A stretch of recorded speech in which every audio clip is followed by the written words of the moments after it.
အဝိဇ္ဇာကြီးကလည်းဟောဒီခန္ဓာကြီးကိုခန္ဓာကြီးပဲလို့သိသလားမသိဘူးခန္ဓာဆိုတာဘာလဲအပေါင်းအစုခန္ဓာဆိုတဲ့စကားတို့ရခိုင်စကားလည်းမဟုတ်ဘူးဗမာစကားလည်းမဟုတ်ဘူးနော်ပါဠိစကားလုံးနော်မဂရဖျားပြောခဲ့တဲ့စကားအဲ့ဒီခန္ဓာကိုတို့နားလည်အောင်ပြန်ပြောရင်အပေါင်းအစုတကယ်တော့ဟောဒီခန္ဓာကြီးကတို့ကပြောလိုက်ကြတာငါတယောက်လုံးလာတာမမြင်ဘူးလားတယောက်လုံးမဟုတ်ပါဘူးအစုအဝေးကြီးပါဟမ်သားတယောက်ရှိတယ်သမီးတယောက်ရှိတယ်တယောက်မဟုတ်ပါဘူးအစုအဝေးကြီးပါဟမ်ဟုတ်တယ်နော်ရုပ်တွေနဲ့စုဝေးထားတယ်နာမ်တွေနဲ့စုဝေးထားတယ်ဒါကရုပ်ဆိုတော့လေရုပ်ကတစ်ခုတည်းမဟုတ်ဘူးပထဝီတေဇောအာဘောဝါယောဓာတ်ဘယ်နှပါ၄ပါးပေါင်းမှရုပ်ဖြစ်တယ်တစ်ခုတည်းရုပ်မဖြစ်ဘူးဟမ်အဲ့ဒီရုပ်ကြီးအခုလိုသွားနိုင်လာနိုင်ပြောနိုင်ဆိုနိုင်စားနိုင်တောက်နိုင်အောင်နောက်ကပံ့ပိုးထားတာနာမ်ဟောခုခင်ဗျားတို့နာမ်မရှိရင်ဘာဖြစ်မှာတဲ့နာမ်မရှိရင်တင်ကြိုင်ကုန်ပို့လိုက်တော့ဟမ်ဒီရုပ်ကြီးမပုတ်မသိုးအောင်စောင့်ရှောက်ထားတာနာမ်သူ့ကြီးပြစ်ထားရင်ပုတ်သိုးသွားမှာကနန်းကောင်လိုပဲဟမ်ကနန်းလေးတွေသေတော့ဘာဖြစ်တော့သေချက်ချင်းပုတ်သွားတာဟုတ်လားခုခင်ဗျားတို့ခန္ဓာလည်းဒီတိုင်းပြစ်ထားဟမ်သဘောပါတယ်နော်ဒါဖြင့်ရုပ်ကလည်းအစုအဝေးနာမ်ကလည်းနာမ်ကအစုဝေးလို့ပြောရတာကအချင်းကတူတူလေးထဲမှာပြောရမှာမို့လို့နော်နားလည်အောင်နားထောင်နာမ်ကအစုဝေးလို့ပြောရတာကနာမ်ကဝေဒနာဆိုတဲ့ခံစားမှုအေးစစ်စစ်နားထောင်နော်ခုခင်ဗျားတို့ခံစားရတဲ့သဘောရှိလား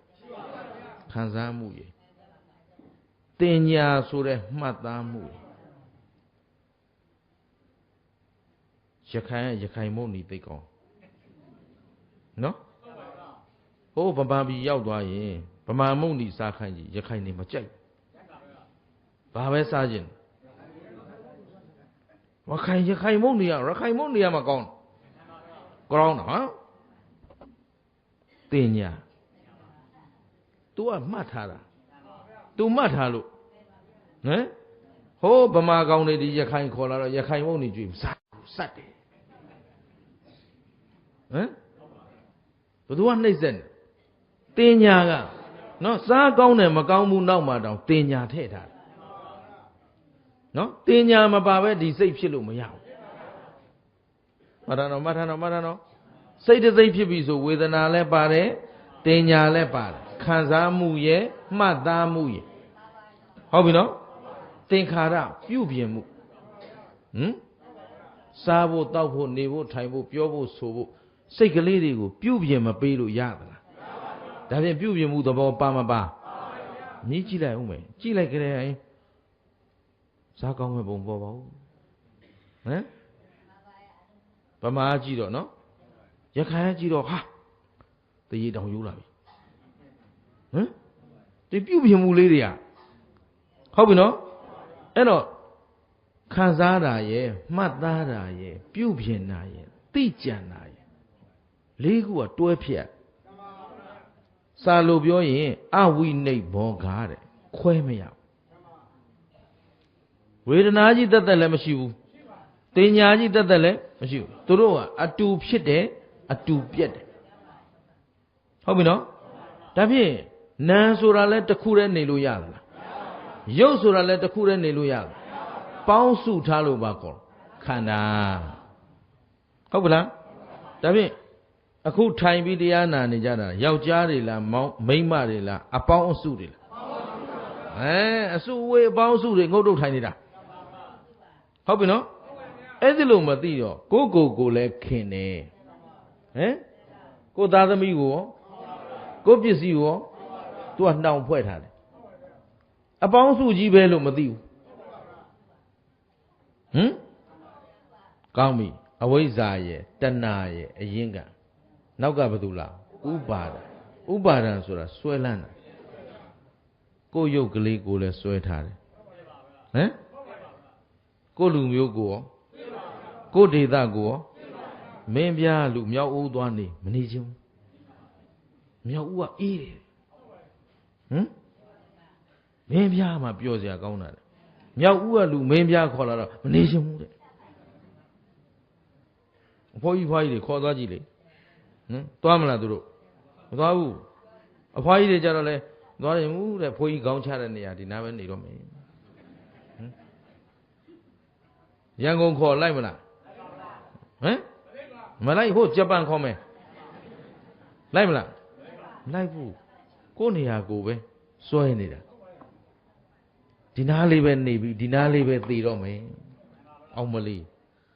စွဲချက်ကလေအဲ့တော့ဘာလေးလို့ဒီအစွဲနဲ့လုပ်တယ်အဲ့တော့အဲ့ဒီစွဲပါနေတော့သားမိခြင်းလည်းမတည့်ဘူးဗျအိမ်နီးနာခြင်းလည်းမတည့်ဘူးငါဖြစ်ချင်တာဒီလိုသူတို့လုံနေတာဒီလိုငါကြည့်လို့ကိုမရဘယ်သူကတော့ဥပါဒံအဝိဇ္ဇာတဏအရင်ခံပြီးဥပါဒံကခမရတို့ကိုချုပ်နှောင်ထားတာအစားအစာလေးကလည်းဒီတိုင်းစားရမှကောင်းတာဒီတိုင်းမစားရင်မကောင်းဘူးဒီအဝတ်ကလေးကလည်းဟောသလိုဝတ်ရမှကိုကောင်းတာဟောတာလေးမဝတ်ရရင်မကောင်းကောင်းတယ်မကောင်းဘူးဘယ်သူကပြောနေတာဥပါဒံကပြောနေအဲ့ဒါကိုယ်ပိုင်ထင်းနေတာသူခိုင်းတာလုပ်နေရတာအဝိဇ္ဇာကအမှန်မသိအောင်ဖုံးထားတယ်တဏှာကနောင်ဖွဲ့ထားတယ်ဥပါဒံကဆွဲဆောင်ထားတယ်ဒီတော့ဒီထက်ကမယုံနိုင်တော့ရှင်းလားဒီစကလုံးသုံးလုံးဘာလို့ပြောရသလဲနော်အဝိဇ္ဇာနဲ့တဏှာအရင်ခံဥပါဒံကံကြောင့်ယုံနံပေါ်ကံကာယကံဝစီကံမနောကံမလုပ်ဘူးလားလုပ်သမျှကိုဟောဒီဥပါဒံကအုပ်ချုပ်ထားတယ်စကားပြောလေဥပါဒံအစွဲနဲ့ပြောတယ်ကိုယ်အစွဲတာအမှန်ကိုပြောတာအဟုတ်ကိုလုပ်တာအမှန်အားလုံးကိုသတိထားနော်အလုတ်တရားဆိုတာကနာကတရားနာဉာဏ်ကခန္ဓာလက်ကိုဖြစ်စဉ်ကိုပြန်ကြည့်ကိုလုတ်ကင်နေတာကြည့်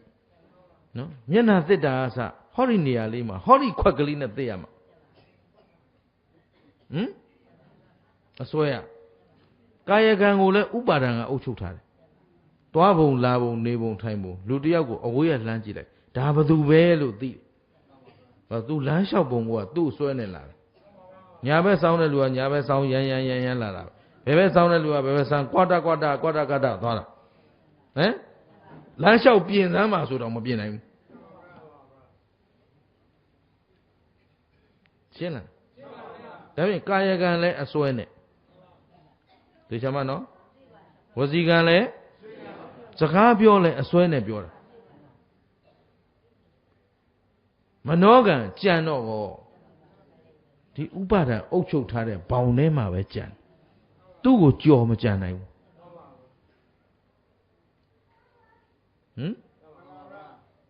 အဲ့တော့ဘာဖြစ်သလဲနော်အဝိဇ္ဇာဆိုတဲ့တရားကရှေ့မှာအုပ်ချုပ်ထားတယ်အဝိဇ္ဇာသည်မသိအောင်ဖုံးထားတယ်ဘာကိုမသိအောင်လဲအမှန်ကိုမသိအောင်ဘာလဲလောကအမှန်သစ္စာဓမ္မတွေမသိအောင်သူဖုံးထားတယ်ရုပ်ကိုရုပ်ဖဲလို့မသိဘူး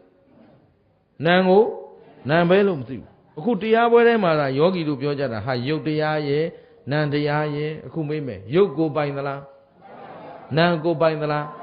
အဲ့ဒါဒီဓမ္မယုံနဲ့ပြောတာဒီအထွက်တာနဲ့မဟုတ်တော့ဘယ်မလို့ငါဖဏဒီကစမှာဘယ်ပြန်မလို့ဆိုငါအိမ်ငါပြန်မှာပေါ့ဟုတ်လားအခုဓမ္မယုံနဲ့တော့ဟုတ်နေတာပဲရုပ်လည်းကိုမပိုင်ဘူးနာမ်လည်းကိုမပိုင်ဘူးငါဟာလည်းမရှိဘူးငါဥစ္စာလည်းမရှိဘူးအမလေးအကုန်လုံးနိဗ္ဗာန်ရောက်နေတဲ့အတိုင်းပဲငါဥစ္စာမဟုတ်တာခင်ဗျားတို့အပိုင်သိရင်အကုန်နိဗ္ဗာန်ရောက်ပြီနိဗ္ဗာန်ခက်ကုန်ခက်ဘူးခက်နေတာဟောဒီသုံးကောင်ဘူးလေအဝိဇ္ဇာရဲ့တဏှာရဲ့ဥပါဒံဒါကြောင့်ပြောကြည့်သားမှာအဝိဇ္ဇာနဲ့ တဏှာအရင်ကံဥပါဒံကံကြောင့်ယုတ်နံပေါ်ပြန်ပြောမယ်နော်အဝိဇ္ဇာနဲ့တဏှာအရင်ကံဥပါဒံကံကြောင့်ယုတ်နံပေါ်ဒါလေးကိုအချိန်အားရတိုင်းလူကြီးတွေနော်သူတို့တောင်းဆိုတာလူကြီးတွေဟောပေးပါလို့ပြောတာဦးလူငယ်တွေမပါဘူးဟမ်သိကြလားနော်အချိန်အားရတိုင်းဒါလေးဆိုကြည့်အဝိဇ္ဇာနဲ့တဏှာအရင်ကံဆိုရင်စဉ်းစားနော်အရင်ကံကအဝိဇ္ဇာနဲ့တဏှာအဝိဇ္ဇာကဖုံးထားတယ်တဏှာကရစ်ပတ်ထားတယ်ခင်စရာမဟုတ်တာခင်အောင်ရစ်ပတ်ထားတယ်နှစ်သက်စရာမရှိတာဟုတ်နှစ်သက်စရာဖြစ်အောင်အစင်းနော်အစင်းဆိုတဲ့အယောင်သည်နှစ်သက်စရာရှိသလားလို့မေးရင်မရှိဘူးလို့ဖြေမှာသို့တော့အဲ့ဒီအစင်းကိုပဲငါသားလေးမြင်ကျင်တယ်ငါသားမမြင်ရတာကြာပြီဟမ်သားသွားတာကြာလာပြီဖုံးလေးတောင်မဆက်ဘူးအတန်လေးကြားရရင်ကျေနပ်ပါလေမာဟမ်အတန်ကြားတော့ဘာထူးတော့ဘာမှမထူးဘူးဒုက္ခသစ္စာပဲဟမ်အဲ့ဒီတန်ဟောကိုပိုင်လိုက်လားမပိုင်ဒါပေမဲ့အဲ့အတန်လေးကြားရင်ကိုကျေနပ်နေတာတဏှာဟမ်ဝိဇ္ဇာကလည်းဖုံးထားတာငါသားအတန်နဲ့ငါသမီးအတန်နဲ့ဟုတ်ပြီနော်တရားဆိုတာဦးဇင်းကအားလုံးသတိပေးခြင်း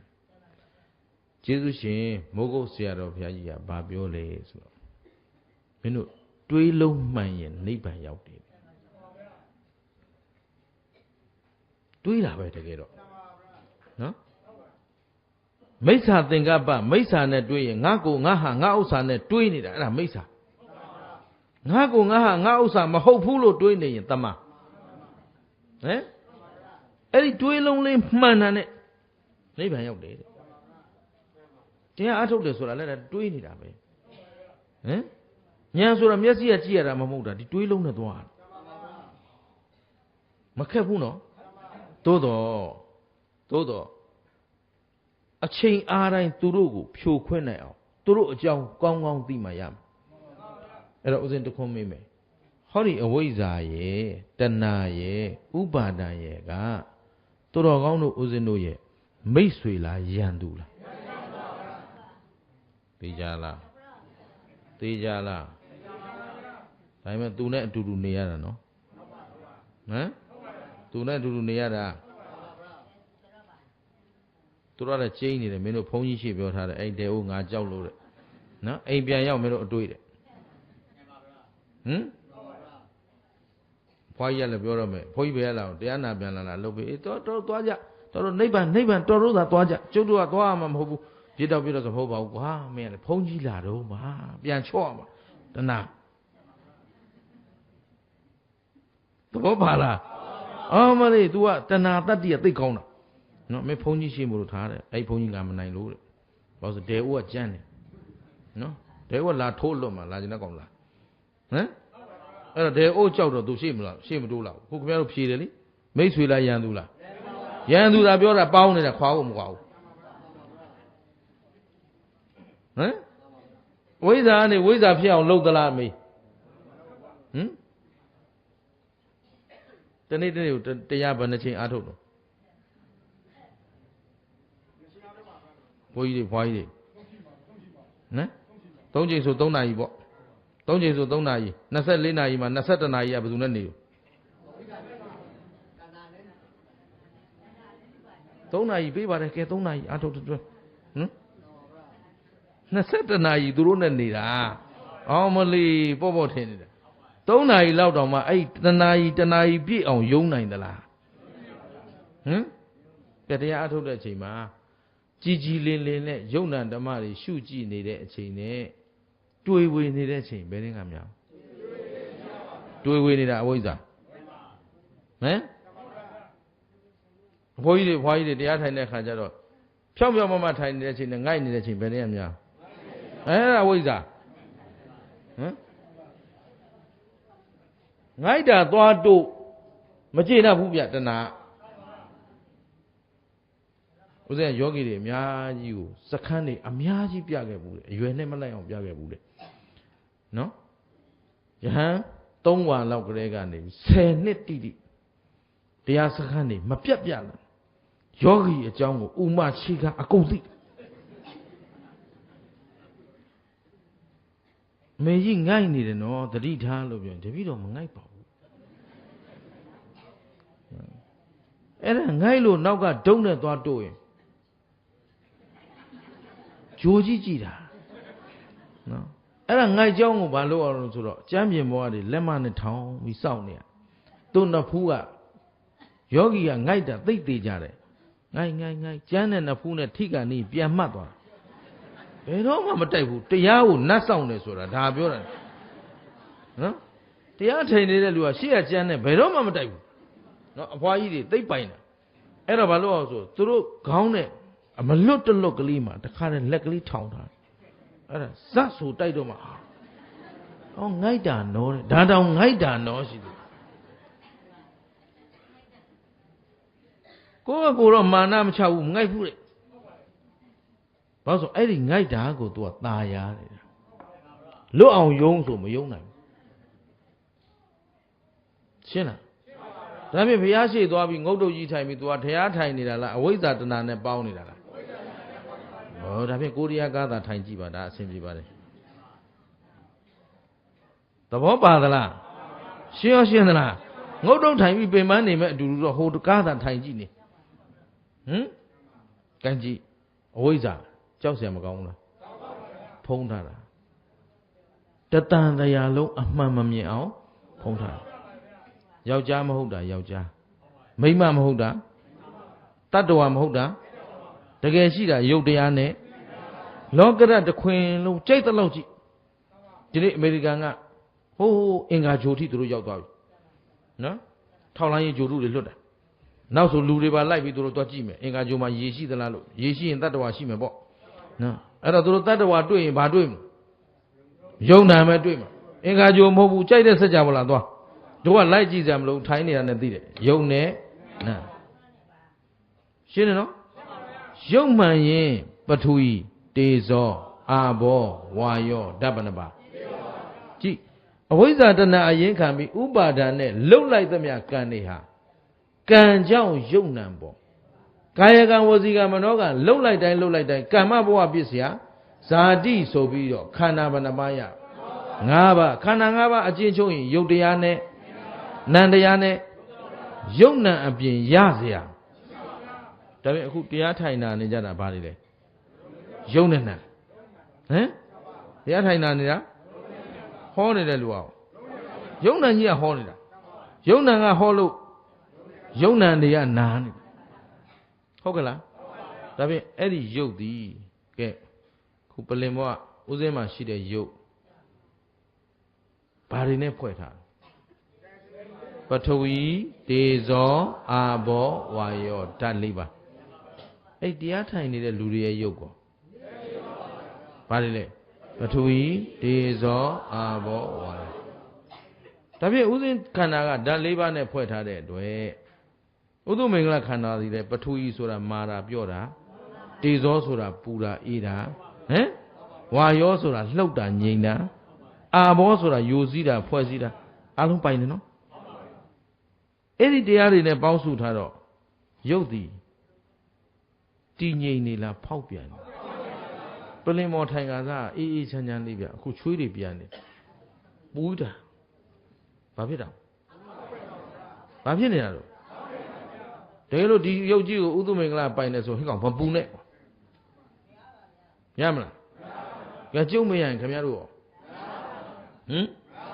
ခုသူတော်ကောင်းတို့ရုပ်ကောဘာဖြစ်နေလဲဖောက်ပြန်နေတယ်ဓာတ်ဘဏ္ဍပါနဲ့ဖွဲ့တာ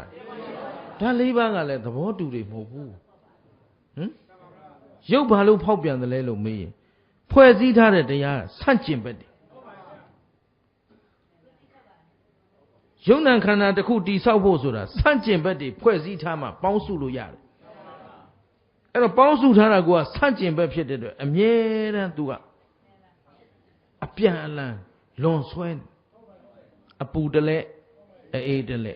အလှုပ်တလဲအငြိမ်တလဲ ရှင်းတယ်နော်ဒါဖြင့်အဲ့ဒီဓာတ်၄ပါးနဲ့ဖွဲ့ထားတဲ့ခန္ဓာကိုယ်ကြီးသည်ဆန့်ကျင်ဘက်များနဲ့ပေါင်းစုံထားတဲ့အတွက်အမြဲတမ်းဖောက်ပြန်ဟုတ်ပြီနော်ရုပ်ပဲသဘောရှိတယ်ဘာလို့ဖောက်ပြန်လဲဆန့်ကျင်ဘက်တွေပေါင်းစုထားလို့ပြောအေးရုပ်ကိုဖောက်ပြန်တယ်လို့ဘာလို့စွတ်စွဲရတယ်လဲလို့မေးဆန့်ကျင်ဘက်တွေပေါင်းစုတာဘယ်တော့မှတည်ငြိမ်ခြင်းမရှိဘူးရှင်းတယ်နော်ဒါဖြင့်ဥစဉ်ရုပ်ကဆန့်ကျင်ဘက်တွေပေါင်းစုထားလို့မတည်ငြိမ်ဘူးဟုတ်ပြီခင်ဗျားတို့ရုပ်ကောဒါဖြင့်အဲ့ဒီဖောက်ပြန်မှုဟာတယောက်တည်းမူပိုင်လားဘုံဆိုင်ဟောသူဟာငါဟာလားအမြဲတမ်းဖောက်ပြန်တဲ့သဘောလားသူကဘယ်တော့မှမပြောင်းလဲဘူးနော်ရုပ်ကနတ်ပြည်ရောက်သွားလဲဖောက်ပြန်မှာပဲဗြဟ္မပြည်ရောက်သွားရင်ကောငရဲပြည်ရောက်နေရင်ကောဒီရုပ်ရထားတဲ့ပုဂ္ဂိုလ်တိုင်းဖောက်ပြန်မှာဆိုတော့ဒီရုပ်သည်ငါပိုင်တဲ့သဘောလားငါဖြစ်ချင်တိုင်းဖြစ်လားငါလိုချင်တိုင်းကောရသလားဟောရုပ်သည်ဓာတ်၄ပါးနဲ့ဖွဲ့ထားသူ့ကိုထောက်ပံ့ထားတာကံစိတ်ဥရုအာဟာရအဲ့ဒါအကြောင်းတရားဖွဲ့ထားတာကဓာတ်ဘဏ္ဍပါသေချာပြောအရေးကြီးလို့ရုပ်ကိုဖွဲ့ထားတာကဓာတ်၄ပါးရုပ်ကိုဖွဲ့ထားတာထောက်ပံ့ထားတာကကံစိတ်ဥရုအာဟာရပြန်ပြောဓာတ်၄ပါးနဲ့ဖွဲ့ထားတာချင်းတူတယ်ဒါပေမဲ့ကံချင်းမတူဘူးဟမ်တယောက်နဲ့တယောက်ကံချင်းတူသလားမတူလို့ရုပ်ရည်ချောမောပုံချင်းလဲမတူဘူးဟမ်အသားအယောင်ချင်းလဲမတူဘူးအရက်အမောင်းချင်းကောမတူကျမ်းမာရေးချင်းကောမတူဘာကွာနေလဲကံကွာနေဟုတ်ပြီနော်ကံကထောက်ပံ့ထားတဲ့ခန္ဓာဒီယုတ်ကြီးကိုကံကမထောက်ပံ့တော့ရင်ဘာဖြစ်မလဲပြိုကွက်ပြက်စီးသွားမယ်ဟုတ်ပြီနော်ဟောဒီယုတ်ကြီးကိုမောင်ဖြူယုတ်ကိုမောင်ဖြူရဲလို့နေတိုင်းခေါ်နိုင်အောင်ဘယ်သူကထောက်ပံ့တာရှင်းတယ်နော်ဟောဒီကံကလေးကမောင်ဖြူယုတ်ကလေးထောက်ပြီးတော့နောက်ကပံ့ပိုးပေးနေလို့မောင်ဖြူမသေးသေးတာနော်ဒီရှေ့ကံကထောက်ပံ့ပြီးနောက်ကံမထောက်ပံ့တော့ရင်ဒီမောင်ဖြူဘာဖြစ်ပြီလို့သေးပြီရှင်းတယ်နော်ဒါဖြင့်အဲ့ဒီယုတ်သည်ဘယ်ကံကိုထောက်ပံ့မှာဘယ်ကံကမထောက်ပံ့ပါနဲ့လို့ခင်ဗျားတို့စီစဉ်လို့ရလားအစီစဉ်ဆွဲလို့ရလားအိုးခင်ဗျားတို့မရဘူးဆိုတာဘ ഹു တုတ္တနဲလို့ဖြစ်မယ်နော်ရတဲ့လူတွေရှိတယ်ဘေးရင်ဆရာတွေစီသွားသူကနေမကောင်းတဲ့လူတွေကောင်းအောင်ရရချိနိုင်တယ်နော်ကံမကောင်းတဲ့လူတွေကောင်းအောင်ဓာတ်ရတဲ့စင်တွေရရတွေခြေပေးနိုင်တယ်ဟမ်ဟုတ်လားဘေးရင်ဆရာတွေတေချာသွားမေးဦးသူတို့လုံနိုင်တယ်ပြောတယ်ဟမ်ကံကိုကြိုက်တယ်လို့စီမံလို့ရသလားတေချာနားထောင်နော်မရတာအားတိုင်းဘေးရင်ဆရာစီပြေးနေကြတယ်ဟမ်ဘေးရင်မရရင်တို့ဗမာပြည်ကလူစွမ်းကောင်းတွေသိပေါ်တယ်ဝိဇ္ဇာ8000ဆရာပေါင်းနော်ဝိဇ္ဇာဇောကြီးတပတိတွေသူတို့တတ်နိုင်တယ်ပြောတယ်ဟမ်ဝိဇ္ဇထိုတွေဆိုအရှင်တွဲတယ်အသေးတွဲတယ်ဟမ်သူ့ယုတ်ကြီးမပြည့်စည်တော့ဘူးဘယ်တော့အထိမပြည့်စည်ဘူးဆိုနောက်မတေးရပွင့်တဲ့အထိမပြည့်စည်ဘူးတဲ့ကဲဒါဖြင့်တို့ကတရားဆက်ဟောမလားအဲ့ဒီလူတွေလိုက်ရှာမလားဟမ်ဘေးရင်ဆရာလည်းခန္ဓာဘယ်နှပါအဲ့ဒီဘိုးအောင်ဘိုးမင်းကောင်ဆိုတဲ့အကောင်စီရောခန္ဓာ၅ပါးသူတို့မှရှိတာလေယုတ်တရားနဲ့ဉာဏ်တရားတကယ်လို့သာသူတို့ယုတ်ကမြဲပြီးငါတို့ယုတ်မမြဲဘူးဆိုရင်တရားတွေအကုန်ပြစ်လိုက်တော့ဟမ်ကံကိုချေလဲလို့ရသလားအတိတ်ကဘယ်လိုကံနေငါတို့လုပ်ခဲ့တယ်ဆိုတာသိသလားကုသိုလ်တွေလည်းလုပ်ခဲ့တယ်အကုသိုလ်တွေလည်းလုပ်ခဲ့တယ်ဒီမှာလေအဝိဇ္ဇာအရင်ခံ အဝိဇ္ဇာမသိတော့ကုသိုလ်မှလည်းမသိအကုသိုလ်မှလည်းမသိကံတွေဘွက်ပေါက်အောင်လုပ်လာဟုတ်တယ်နော်အဲ့ဒါအတိတ်ဘဝကိုထားအခုဘဝကိုပဲကိုယ့်ဟာကိုယ်အသက်ကလေးနဲ့ကိုပြန်တွက်ကြည့်လူကြီးတွေဆိုဒီမှာ50ကျော်60ကျော်80ကျော်မရှိဘူးလားကဲ50ကျော်ကလည်းအသက်50အထိငါတစ်သက်လုံးစဉ်းစားရစမ်းကုသိုလ်တွေဘယ်လောက်လုပ်ခဲ့ပြီတော့ရည်နိုင်လားတွက်လို့ရလားမရရင်အကုသိုလ်တွေဘယ်လောက်လုပ်ခဲ့ပြီတော့ဟောဒါပြင်အသက်50အထိဆိုဝေးလုံးတယ်ဒီနေ့အခုတရားနာမလာခင်လေးကိုကုသိုလ်ဘယ်လောက်လုပ်ခဲ့ပြီလဲမနဲ့အေးရထားကြရင်ပြန်စဉ်းစားသမ်းရည်လို့ရလားမရဘူးအကုသိုလ်ဘယ်လောက်လုပ်ခဲ့ပြီလဲအကုသိုလ်စိတ်ပေါင်းဘယ်လောက်ဖြစ်ခဲ့ပြီလဲသိသလားမသိတော့လှုပ်ထားတဲ့ကံကြီးကဒုနဲ့ဒီနော်ဒီအသက်50 60လောက်တင်တောင်တွက်မရတော့ဘူးဟိုဘက်ဘဝတွေဆိုတာထား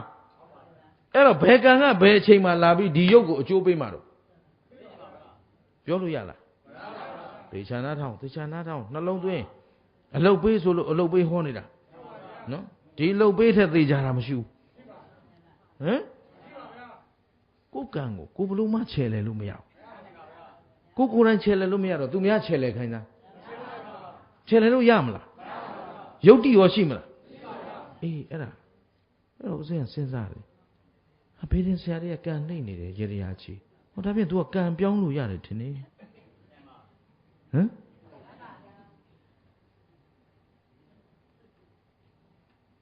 အပိုင်သိအောင်လုပ်သွားနော်ဟာဦးဇင်းကကိုတွေ့ဦးဇင်းခမဲတော်ကြီးကဦးဇင်းတို့အသက်နဲ့အမျှတရားအထုတ်သွားတာအရွယ်ကောင်းတဲ့အချိန်အသက်30လောက်မှာစီးပွားရေးတွေအရန်ဖြစ်တော့အိမ်မှာပတ်စံတွေထားစရာနေရတော့မရှိဘူးအဲ့ဒီအချိန် तू ကအလုတ်ကိုရပ်ပြီးတော့3နှစ်တိတိတရားရှာတယ်တိတ်တော်တာခမဲတော်ကြီးစီးပွားရေးတွေအကုန်ပြစ်လိုက်တယ်ငါစီးပွားလှုပ်ချင်တယ်လို့လုပ်လို့ရပြီတဲ့အဲ့တော့ငါလူဘဝမှာတကယ်အနှစ်သာရရှိတဲ့တရားကိုငါရှာမယ်3နှစ်ရှာကျေးဇူးရှင်မိုးကုတ်ဆရာတော်ဘုရားကြီးရဲ့ရိပ်သာဦးဇင်းတို့အိမ်နဲ့အထက်အောက်လှမ်းမြင်နေရတာအဲ့ဒါဦးဇင်းတို့ကစားတဲ့နေရာ3နှစ်ပြည့်မှအဲ့ဒီဟာနဲ့တွေ့တယ်သစ္စာတရားနဲ့အဲ့တော့သူလိုချင်တဲ့သစ္စာတရားနိဗ္ဗာန်ရောက်ကြောင်းတရားဒါပဲလို့ယတိပြဆုံးဖြတ်ပြီးတော့တအိမ်လုံးကိုဒါအုပ်ချုပ်ပြီးတော့အာထုတ်ခိုင်းတယ်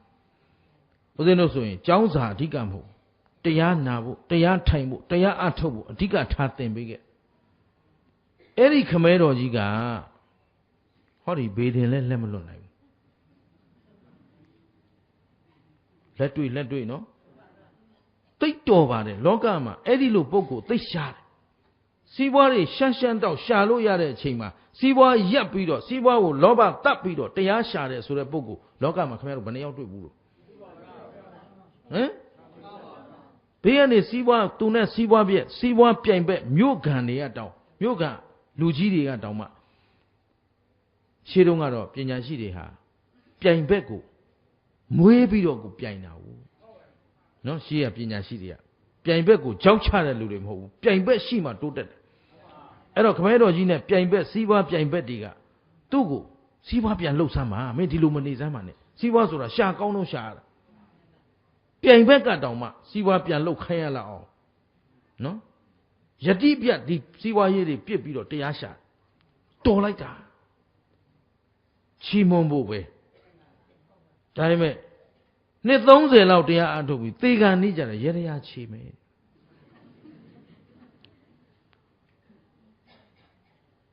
ဟာစီးပွားဖြစ်ခြင်းလို့ဂါထာတွေရွတ်ပရိတွေစိတ်ငါသားလေးဆယ်ရဆံမွဲဖြစ်ရတော့မယ်ဆံမွဲအောင်လို့သူရတတိဂါထာရွတ်အောင်ဟာတွင်းသွားတော့မယ်ရှင်သေဝလိဂါထာရွတ်အောင်ဟာရှုပ်ရှက်ကိုခံခမဲတော်ကြီးအဲ့ဒါလက်တွေ့နော်အဲ့တော့ရိုးရနတ်ကလည်းတင်အောင်မယ်အဲ့ဒါလည်းလက်မလွတ်ဘူးနှစ်30ကျော်တရားအထုတ်သွားတယ်ဝိပဿနာခင်ဗျားတို့ကိုသိပြီးမထင်ပါနဲ့အကြိမ်ကြိမ်ပြောနေတာဒါတကယ်ကြတော့ဟောဒီအဝိဇ္ဇာလက်အောက်ကမလွတ်ရင်တတ္တိမရှိဘူးခင်ဗျဟမ်ခုတရားတွေဘလောက်နာဒီတရားတွေရိုးတယ်လို့မရှိဘူး တလုံးကိုတစ်ချိန်ညံနဲ့ကြိုက်တဲ့အချိန်ခင်ဗျားတို့နိဗ္ဗာန်ရတဲ့အချိန်ပေါ်ပေါ်မဟုတ်ဘူးဒီတရားတွေရုပ်ဟန်ဖောက်ပြန်နေဆိုတဲ့ဇကားကိုချိန်ဖန်များစွာကြားနေတာဒါပေမဲ့ယောနိသောမနတိကာလနှလုံးသွင်းမှန်တဲ့အချိန်နဲ့ဒီကအိန္ဒြေထိုက်တဲ့အချိန်အိန္ဒြေဆိုတာစကလုံးတွေများကုန်မှာဆိုလို့ဗျာတရားပြောရတာမလွယ်ဘူးဟမ်တရားပညာတတိဝိရိယတမာတိအိန္ဒြေ၅ပါးညီတဲ့အချိန်ရုပ်ဖောက်ပြန်တယ်ဆိုတာလေတစ်လုံးနဲ့လည်းနိဗ္ဗာန်ရောက်တယ်သဘောပေါက်လားဒါကြောင့်အခုခေစီတွင်းကြမေးပြဖြေပြနေတာနော်ရုပ်ကိုထောက်ပံ့ထားတာကံအဲ့ဒီကံကိုဘယ်သူစီမံလို့ရတယ်လဲအတုမရှိဆိုတဲ့ဖယားဒီကံကိုစီမံနိုင်သလားဟမ်ခင်ဗျားတို့ကျုပ်တို့ကံကိုထားသူ့ကံသူတော့မစီမံနိုင်ဘူးဘောပေါက်လားနိဗ္ဗာန်မဲ့ဖို့ရတယ်ကံတွေအားလုံးကို तू စခန်းတတ်ခဲ့ပြီမှန်တယ်ဒါပေမဲ့ तू ဝိပတ်တော်တွေလွတ်သလားခေါင်းကိုက်တဲ့ဒုက္ခဟမ်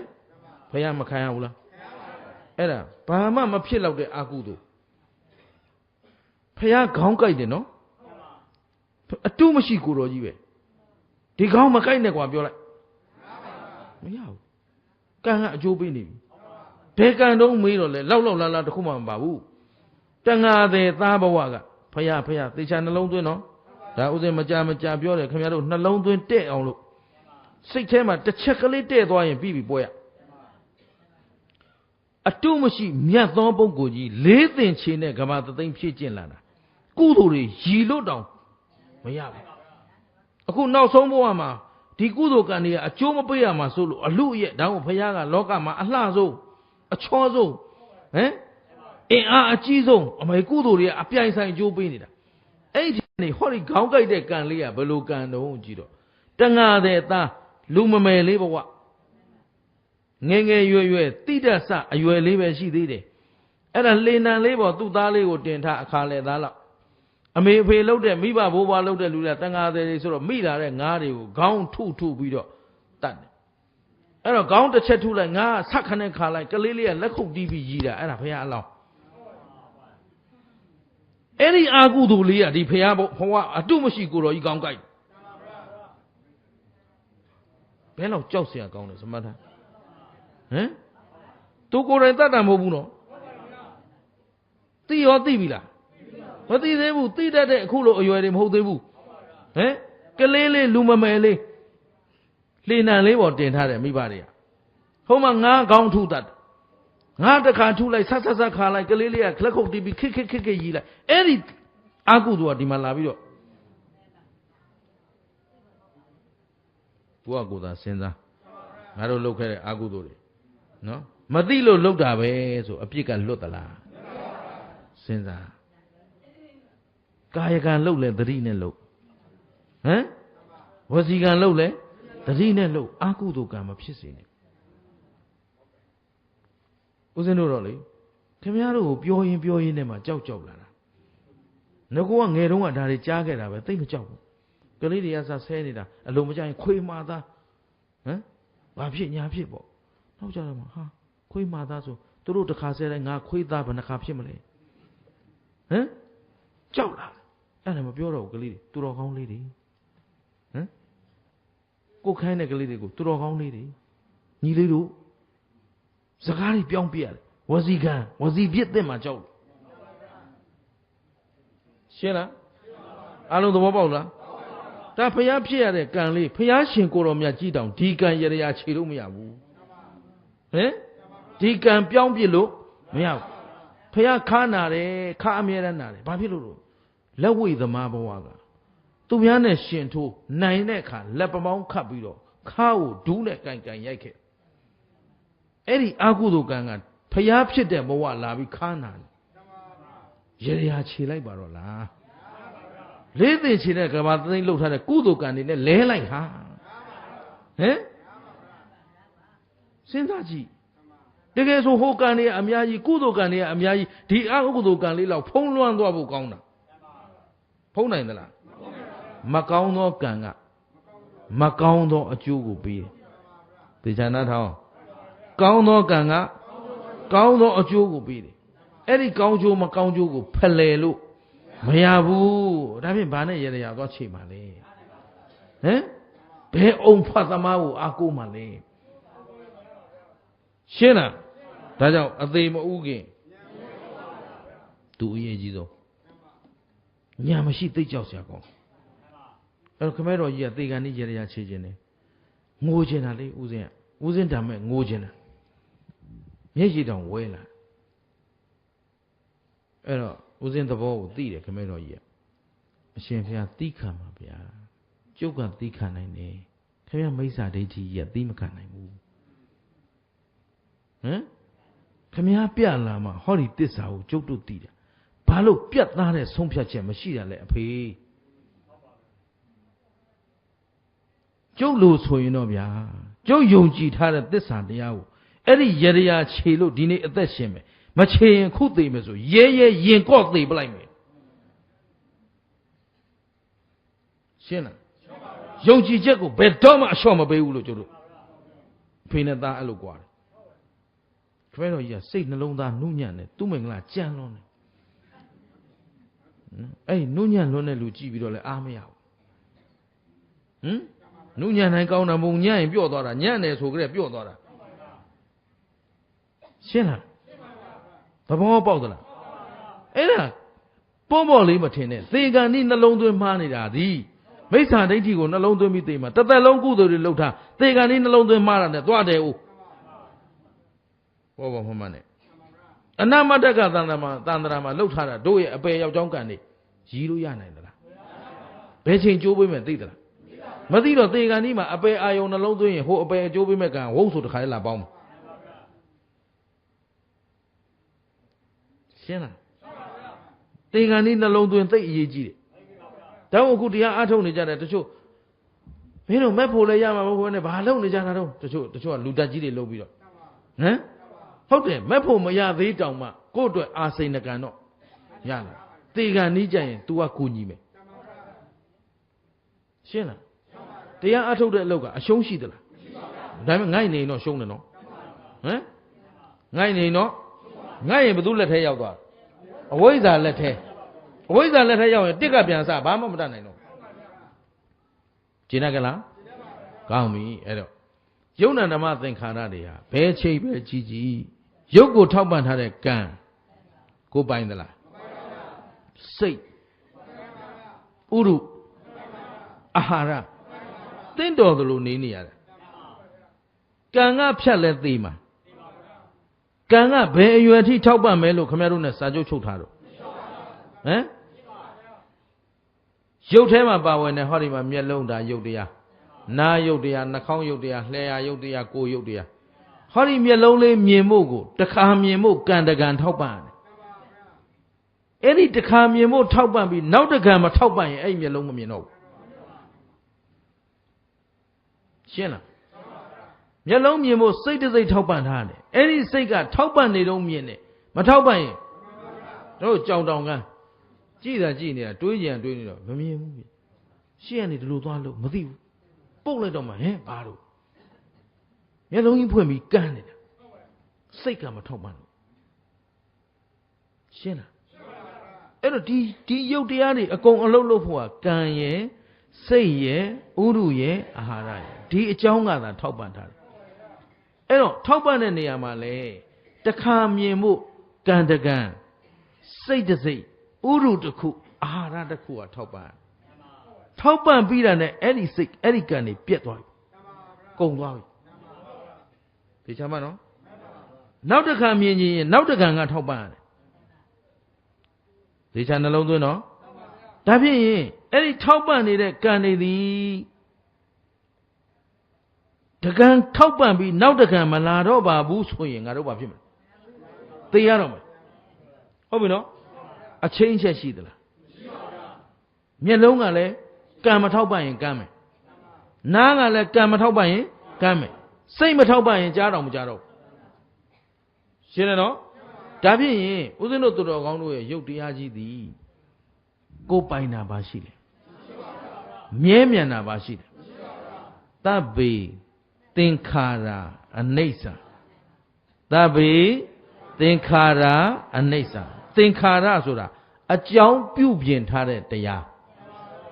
အကြောင်းပြုပြင်လို့ပေါ်လာတဲ့တရားမှန်သမျှသင်္ခါရတရားအဲ့တော့သင်္ခါရဒီရုပ်ဒီတရုပ်ပြီးတရုပ်တရုပ်ပြီးတရုပ်အစားထိုးဖို့အတွက်အမြဲတမ်းပြုပြင်ပြီးမနေရဘူးလားပြုပြင်မှုလေးရက်လိုက်တာနဲ့သိပြီတဲတဲလေးကြံတယ်ဟမ်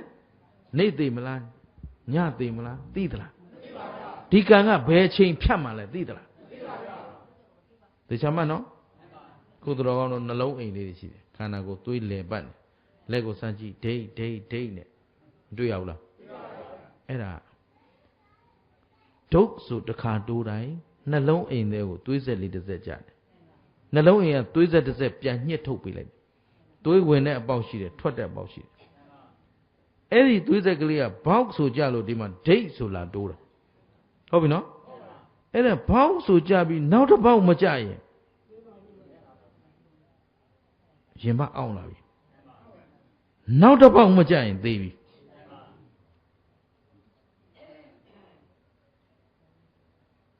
တဲတဲလေးဟမ်တဲတဲလေးနှလုံးအိမ်ထဲကိုဟောဒီသွေးလေးတစ်စက်ကြတယ်ရက်သွားတယ်အရက်ခံတယ်တစ်ခါနှစ်ခါအရက်ခံတယ်သုံးခါနေလို့မလာသေးဘူးအဲ့လောက်တဲတဲလေးလှုပ်ရှားနေရတာအဲ့ဒါကြီးကိုငါကိုငါဟာငါဥစ္စာလုပ်နေကြတာဟမ်သိလို့လုပ်တာလားမသိလို့လုပ်တာမသိတာကအဝိဇ္ဇာနောက်ကနှောင်ဖွဲ့ထားတာကတဏှာဘယ်သူတွေဘလောက်မခိုင်ဘူးပြောပြောကိုတော့ချစ်တာပဲကဲခင်ဗျားတို့သိချင်းပြီလားဘယ်သိချင်းမောင်တဏှာမှန်သိရင်ဒီခန္ဓာတခန္ဓာဝတ်ကျွတ်မှာဟမ်ဒါပေမဲ့သိချင်းသလားမေးဘယ်မှမသိချင်းဝိပဿနာယောဂီသိချောင်းပြောရင်တော့မကြိုက်ဘူးအသက်ကြီးလာလေမကြိုက်လေပဲရှင်းလားဒါမှမဟုတ်ဦးဇင်းကလူမမာတွေသွားမေးတဲ့အခါကျတော့ဘာမှအားမငယ်နဲ့နီးပြီဟမ်ကောင်းနေတဲ့လူနဲ့ဆိုင်မကောင်းတဲ့လူကနီးသွားတာမဟုတ်ဘူးလားအဲ့ဒါကြောင့်အဲ့ဘုန်းကြီးခေါ်မလာနဲ့တဲ့ဟမ်ခုခင်ဗျားတို့သေကာဝေးတွေလားသေကာနီးတွေလားဟမ်သေကာဝေးတွေလားသေကာနီးတွေလားသေကာနီးနေတာအချိန်ပြည့်သိနိုင်တယ်ရှင်းတယ်နော်ဒါသေတယ်ဆိုတာခင်ဗျားတို့ကသင်္ချိုင်းကုန်းရောက်မှသေတယ်ထင်တာဟုတ်ဗျဟမ်တကယ်ကြည့်တော့ဟောဒီယုံနံသည်အချိန်ပြည့်ဖြစ်ပြည့်ဆိုတာမွေးလိုက်ဒါပဲရှိတယ်ဟမ်ရုပ်ကလေးလည်းဖြစ်ပြီးရင်ပြက်တယ်နာမ်လေးလည်းဖြစ်ပြီးရင်ဟောဖြစ်တာကဖြစ်ပြီးရင်ဘာလို့မအောင်ဒါဖြင့်ဒီဖြစ်လာတာဘာလို့ဖို့ပြက်ဖို့ဟုတ်ပြီနော်ဖြစ်လာတာသည်ပြက်ဖို့ပြက်ပြီးရင်အစာမထိုးဘူးလားဒါဖြင့်ပြက်လာတာသည်အစာထိုးဖို့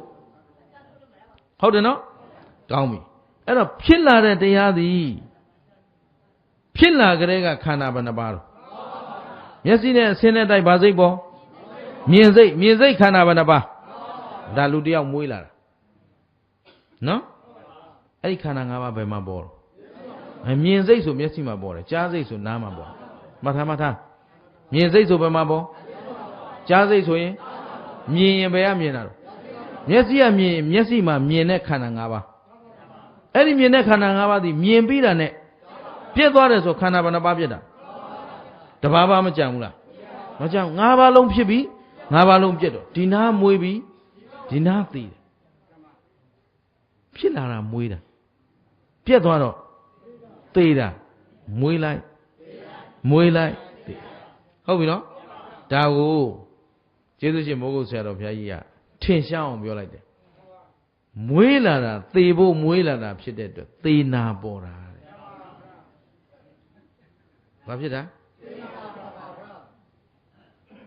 အလုံးဒီခွက်လေးမြင်လားမြင်ရင်ဒါသေနာပေါ်ပြီဟမ်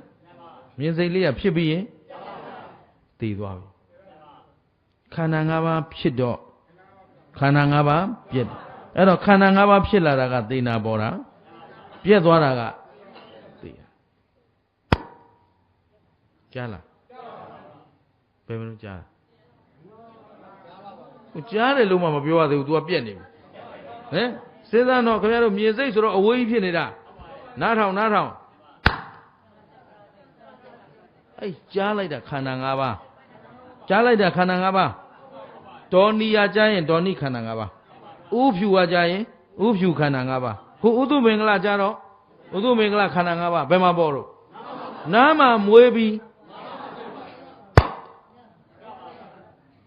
ဘယ်လောက်ကြာလို့ဘယ်လောက်မှမကြာဘူးသေနာပေါ်တာနဲ့သေတာနဲ့ဟမ်အခုမွေးခုသေခုဖြစ်အခုပဲခန္ဓာ၅ပါးပေါ်လာတယ်ခုပဲပြဒီမှာသင်္ချိုင်းကုန်း6ခုရှိတယ်ဟမ်မျက်လုံးကလည်း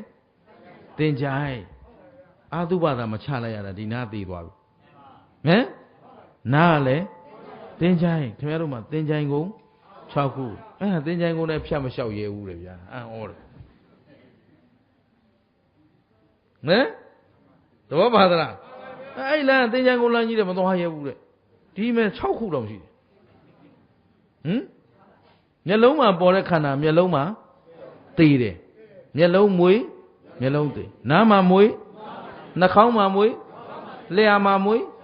လျှာကလည်းဟိုက်နားတယ်ပဲစားရတာချိုးတယ်ချိုးတဲ့စိတ်လေးဖြစ်ပြက်ဆိုဒီနားမွေးပြီးဒီနားသေတယ်သဘောပါလားကိုယ်ပေါ်မှာမွေးစိတ်ထဲမှာကြံစိတ်ထဲမှာသေတာအဲ့တော့မွေးလိုက်သေနာပေါ်တာရဲ့ဗါတဲ့သေတာရဲ့သေချာမှခုခင်ဗျားတို့ခန္ဓာမှာဘာရှိတော့သေနာပေါ်တာရဲ့သေတာရဲ့ပြန်ပြောသေနာပေါ်တာရဲ့သေတာရဲ့အိမ်ပြန်ရင်အဲ့ဒီတိုင်းမှတ်ပြီးပြန်သေနာပေါ်ပြီးသေပြီးသေနာပေါ်ပြီးသေပြီးသေနာပေါ်ပြီးသေပြီးနော်အိမ်ရောက်တော့မြည်ရမိမယ်အဖွားဘယ်ရလာတော့တရားနာလာတယ်ဘာတရားနာခဲ့သေနာပေါ်တာရဲ့သေတာရဲ့သေနာပေါ်တာရဲ့သေတာရဲ့ဟုတ်ပလားအဲ့ဒါဝိပဿနာပဲဟမ်ကဲသေနာပေါ်တာငါလားဟမ်ဟဲ့သေနာလို့သူများတော့ဆဲတယ်ကိုယ်တိုင်နားနေတာမသိဘူးရှင်းလားကြားတယ်နော်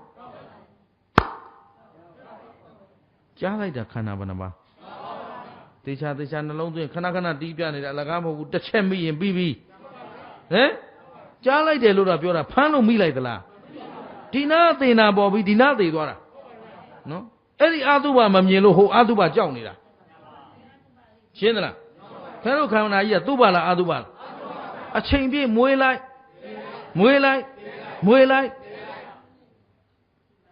ဒီတစ်ချက်လေးကြားလိုက်တာအဲ့လားမွေးပြီးတည်တယ်အဲ့ဒါကိုယ်ခန္ဓာ၅ပါးခုခင်ဗျားတို့ဒီငုတ်တုတ်ထိုင်နေတာထင်နေတာ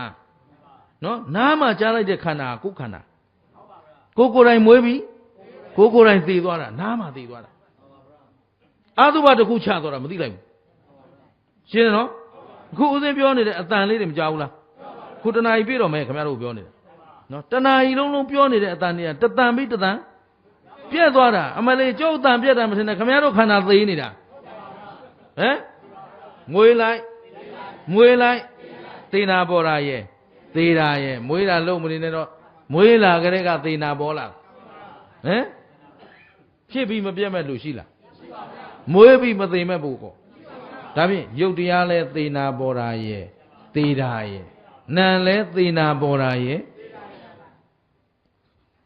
ဒါပါဆွဲเสียရှိသေးလို့ဟမ်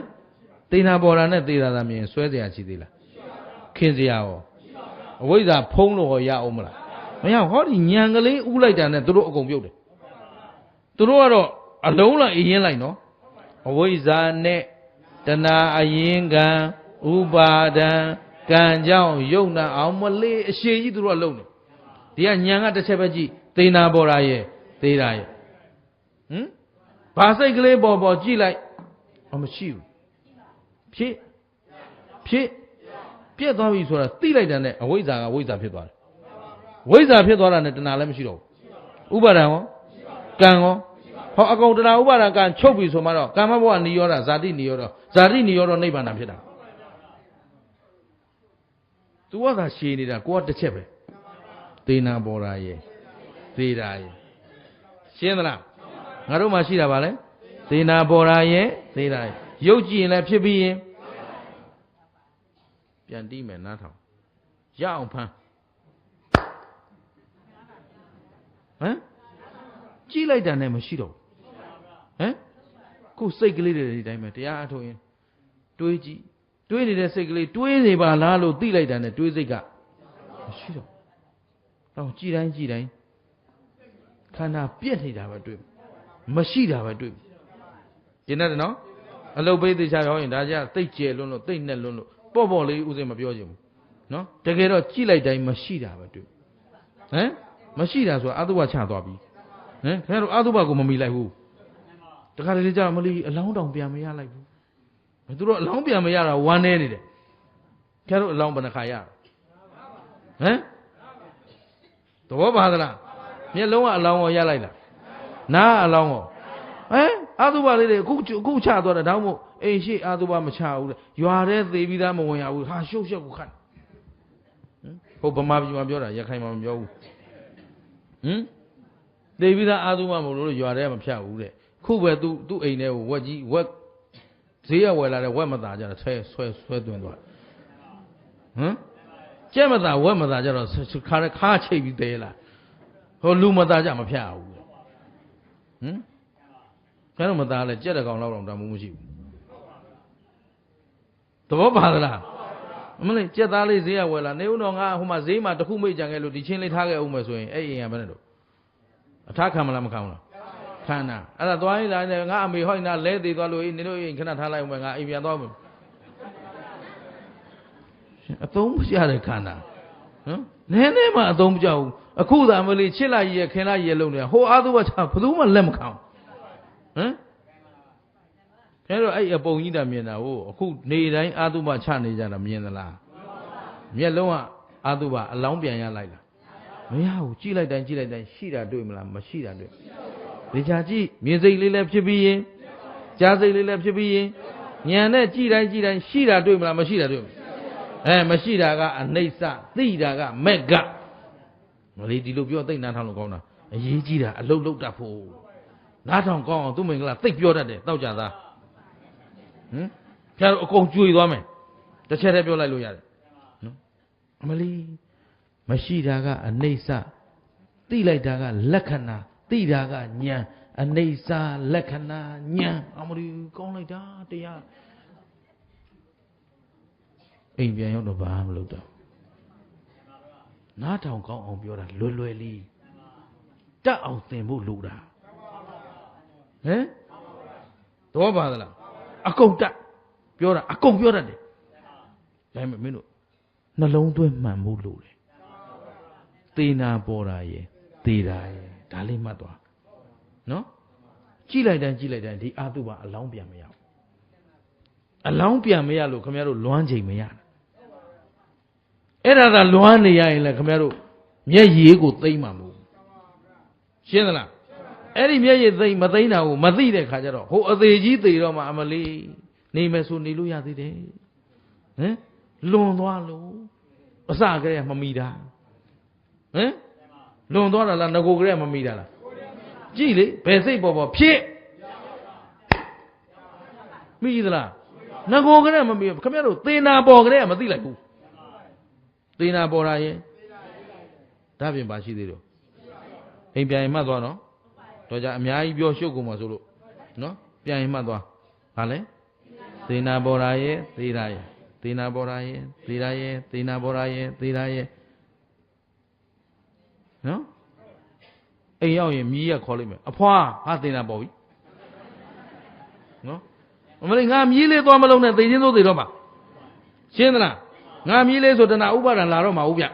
အမလေးငါမြည်လေးဖွားမရှိတော့ဘာဖြစ်ညာဖြစ်သွားတော့သေချင်းသို့သေတော့မှာနော်အဲ့တော့အဖွာလို့ခေါ်ရတဲ့နဲ့သေနာပေါ်ပြီ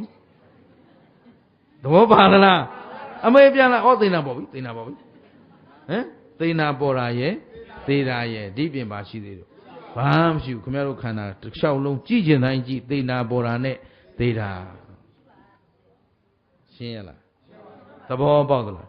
ဒါဖြင့်သေနာပေါ်တာငါလားသေသွားတာငါလားငါဆိုရင်လည်းခင်ဗျားတို့ဒီလိုငုတ်တုတ်ကြီးတွေမရှိတော့ဘူးသေနာပေါ်သွားတာလဲယုတ်တရားနဲ့နန္တရားသင်္ခါရတရားနော်သေသွားတာလဲ ယုတ်တရားနဲ့နံတရားသင်္ခါရတရားသင်္ခါရဆိုတာပြုပြင်နေရတယ်ပြုပြင်လိုက်ပျက်စီးလိုက်ပြုပြင်လိုက်ပျက်စီးလိုက်အဲ့ဒါဘာတရားတော့သင်္ခါရတရားယုတ်တရားနဲ့နံတရားအဲ့တော့တကယ်ကြည့်လိုက်ရင်သေနာဘောရာရဲ့သေတာရဲ့မှတပါငါတို့ခန္ဓာမှာဘာမှမရှိဘူးအဲ့ဒါလေးကိုသတိထားဝရိယစိုက်ပညာနဲ့ကြည့်ရှင်းရလားအဲ့ဒါလိုကြည့်ပါများသွားရင်ဒီခန္ဓာပေါ်မှာตาရခြင်းတတ်မှတ်ခြင်းနှစ်သက်ခြင်းလာအောင်မလားအဲ့လိုအမှန်သိရင်အဝိဇ္ဇာရှိအောင်မလားတဏှာလာအောင်မလားအဝိဇ္ဇာတဏှာသေပြီဆိုမှတော့နော်ဥပါဒံကောစွဲနိုင်ပါအောင်မလားမစွဲနိုင်ရင်ကံတွေလည်းချုပ်ပြီကံတွေချုပ်ငိမ့်ရုပ်သိမ်းတဲ့နေရာနိဗ္ဗာန်ကံအကျိုးမပေးနိုင်တဲ့နေရာကံအကျိုးပေးနိုင်တာကယုံနာနော်ကံအကျိုးပေးရင်ယုံနာအကျိုးမပေးတာကအကျိုးပေးတာကြိုက်လားမပေးတာကြိုက်လား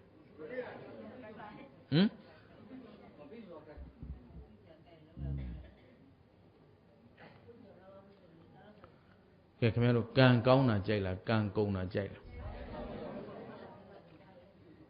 ခုသိန်းတော့မှာတရားသိန်းတော့မှာသူတို့မပြောရဲဘူးတဏှာဘလောက်ကြောက်เสียကောင်းလဲဆိုကြည့်နော်ကံကုန်ရင်ဘယ်ရောက်မှာတော့နိဗ္ဗာန်ဟဲ့အဲ့တော့ကံကောင်းတာကြိုက်လားကံကုန်တာကြိုက်လားပြောဇွ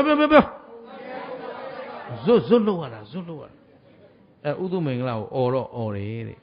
နော်မអော်လဲတယောက်မှမပါဘူး